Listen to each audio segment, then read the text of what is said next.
Hey, thank you for being here. I'm actually going to be working on some things I need to be getting done anyway. So instead of writing some extra short stories, I'm going to be focusing on a novella that I need to have done by the end of the year. So, partway through it, normally when I write short stories on stream, I'll read them out loud as I'm writing.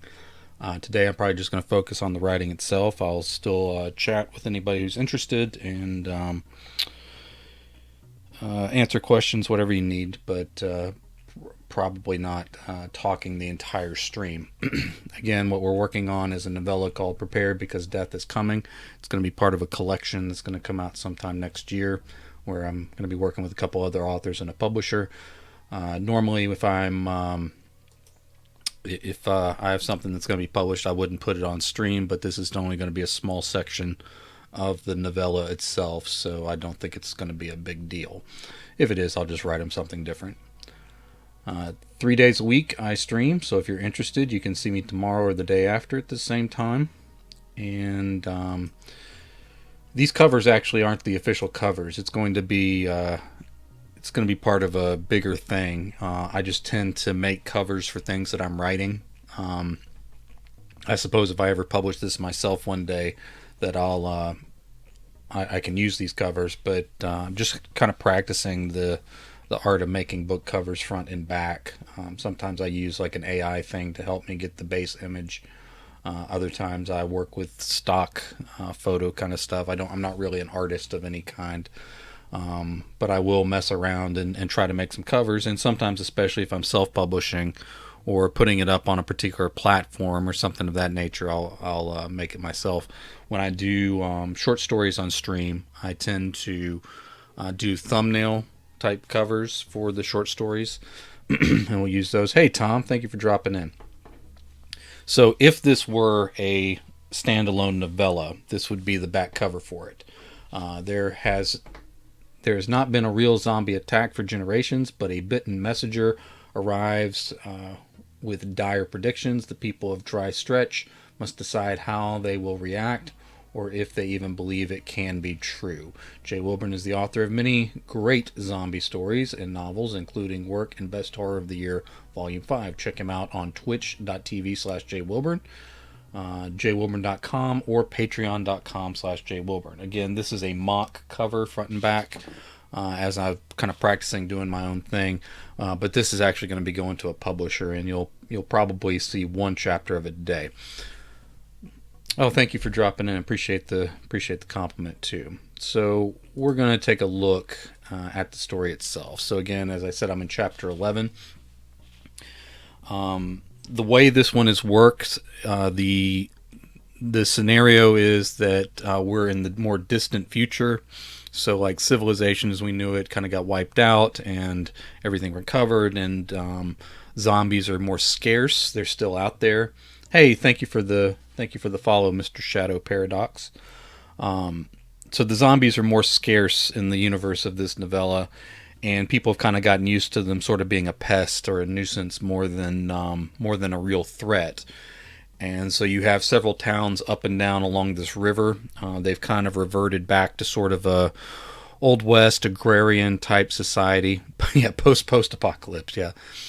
And so when a messenger shows up and he's been bitten in the first chapter, and a couple people find him and take his message to the town, and the town discusses it, there's a lot of debate on what to do. And supposedly some towns to the north they haven't heard from in a while have been wiped out, and this zombie horde is on its way. But a lot of people don't believe it because they haven't seen anything like that in a while. There's a character named Ethic that his job is kind of to patrol the ruins and stuff outside of town, so he sort of clears out some of the zombies. Occasionally they'll kind of come into where the farms are, but they're very sluggish and decayed, and so they tend to be easy to kill and burn and all that kind of stuff. And so that's sort of the attitude that we have. Now, in the story, it kind of goes back and forth, so the chapters alternate between this big meeting in the town and then the action going forward, and it's a first person account from one of the boys of one of the farmers.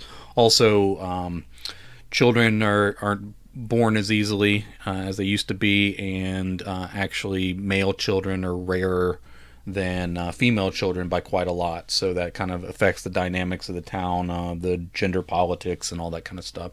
So all that's kind of going on in the background. And so every other chapter is kind of a flashback to the next part of this meeting where they're arguing about what to do. And then the following chapters kind of lead up with this. We're getting to sort of this search team that's kind of gone out. The boy got in trouble for the narrator got in trouble for kind of running out and trying to follow along with the team as they were training this scouting party. Got himself into some trouble and has snuck away again, being angry at his family, and is following behind this scouting party, going up to see what's going on and then report back to the town. I know that's a lot of setup. And I think I told it in fewer words when I was actually writing it. Oh, thank you, Daniel. Yeah, I've been feeling kind of rough lately. It's not been terribly easy. I've gotten a lot of work done actually. I just haven't been on stream very much. Like I said, I won't be reading out loud as I'm writing in this stream today. But kind of getting my legs back under me there. And hey, thanks for dropping in. Appreciate the follow too. Again, coming up in October, I'm going to stream every day and going to write a new short story every day, and hopefully get a few good ones in there that can be in next year's short story collection. The first one did very, very well for me. And when does he become an Eagle Scout? I don't know. And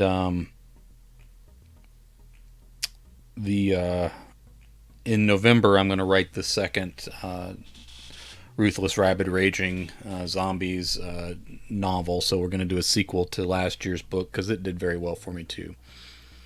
When does he become an Eagle Scout? Not in this world, I don't think. I don't think the official scouting program survived the zombie apocalypse. Maybe it'll be reborn here. All right, so he's on the road. He's followed along behind this scouting party and is about to get himself into some trouble. So we'll get probably about 1,000 words written today. All right.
Hey Armand, thank you for dropping in. Appreciate you resubbing there.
Hey, thank you all for being here. If you have any questions or comments, that's fine. I'm just going to keep writing silently as I work my way through this chapter for this zombie novella.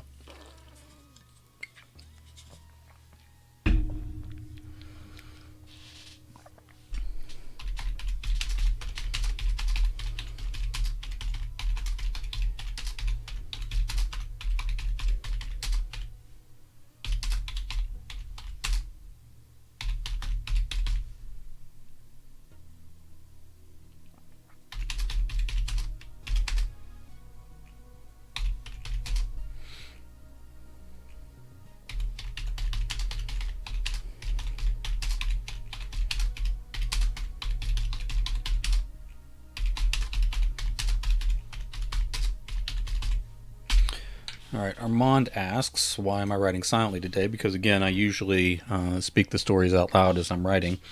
A couple reasons. One is that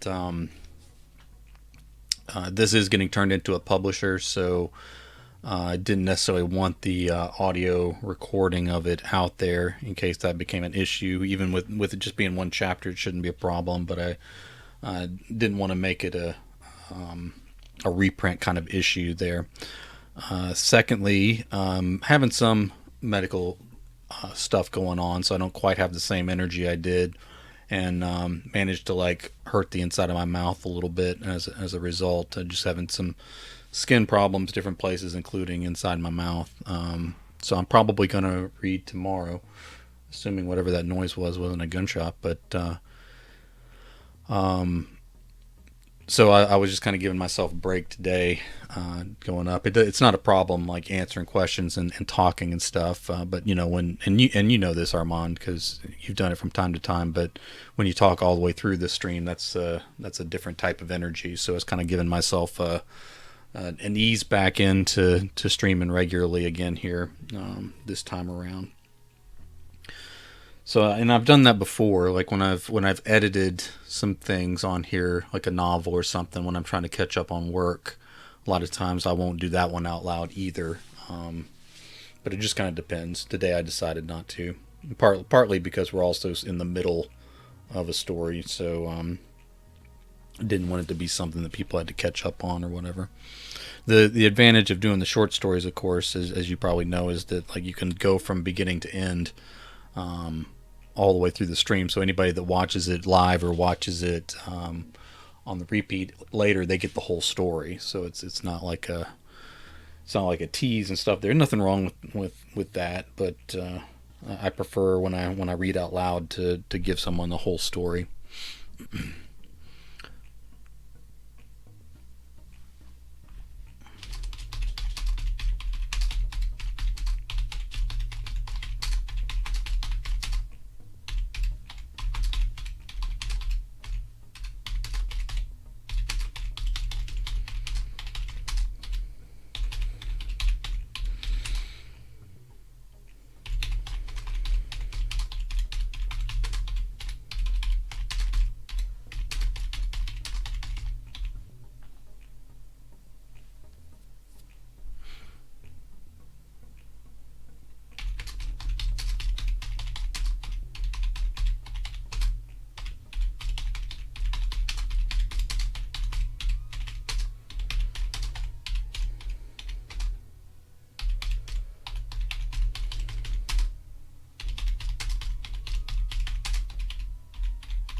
Hey, Frank, thank you for dropping in.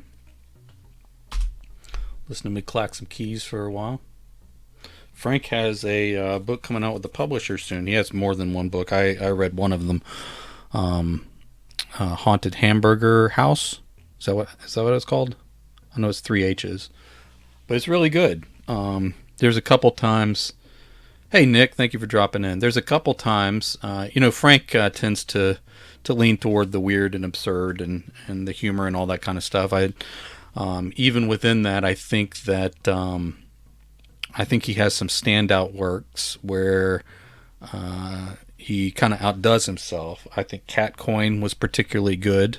And again, this is no disparaging any of his other stuff. But there's moments where I don't know what it is. He kind of hits a note or something that I think is above what he's done before.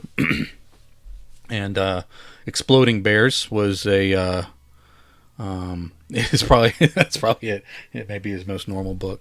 And again, not to say that it's not wild and crazy and fun and stuff. I think Exploding Bears was particularly good. I think the silliness was still in there, but and I wouldn't even call it social commentary, but I think some of the creativity to the story of Exploding Bears was interesting too. But all that said, I was really impressed with the Haunted Hamburger House story, and big fan of Cat Coin, but I think that may turn out to be my favorite if I sit on it long enough. So when that comes out, everybody should look for it. And congratulations on moving towards a publisher too. Nothing wrong with self-publishing. I think I'm leaning harder that way myself in these latter days of my career. But I know that was a big step for you because it was something that you'd kind of debated about for a long time as you did your own work. But it's cool that you had a publisher that was interested and loved the cover and all that too. So I think this is a good thing for you, and I'm kind of looking forward to seeing where it leads. Okay.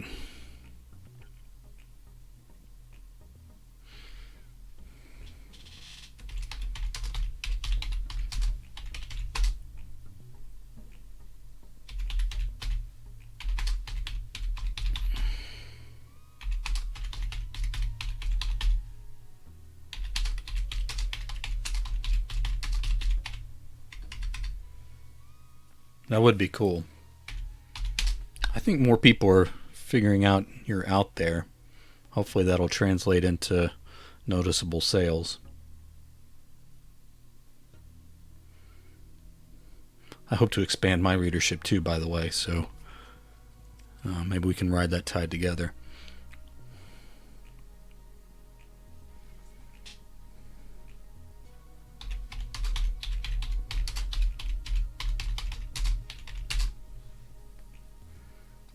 Figuring out I'm not a podcast host.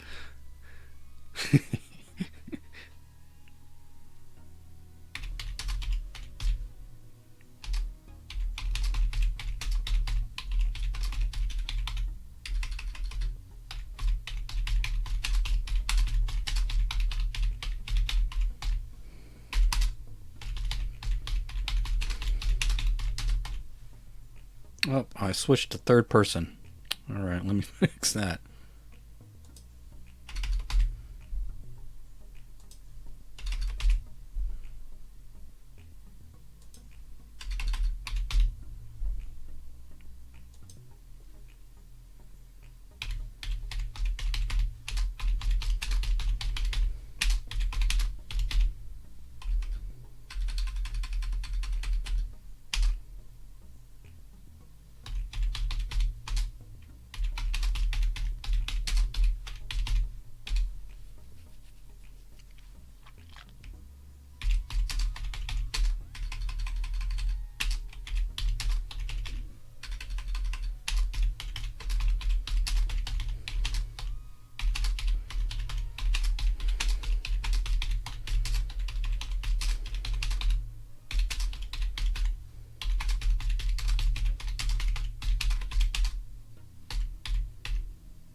When I'm not talking, I hear more noises. Hearing like a high pitched noise. I don't think it's in the room. Somebody's equipment across the river or something. I don't know. Don't the people in this state understand I need absolute quiet? All right.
Excuse me.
Good Lord, somebody's outside my window. Let's see what's happening. Window check.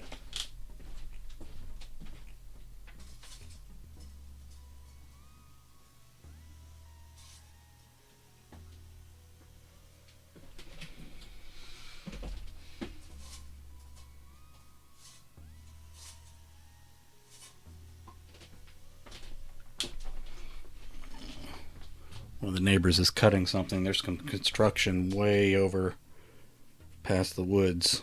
I don't know if it's that far away. We'll see.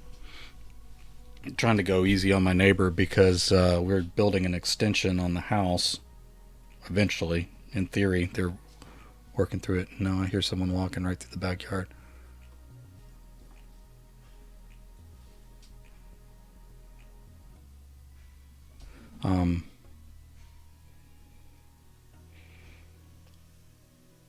But so we had equipment and stuff going around and trees coming down and things like that. So whatever noise or stuff he wants to do at his house, I'm gonna cut him some slack because we've imposed on him a good bit as things have been going on. All right. Even if I could keep moving.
All right.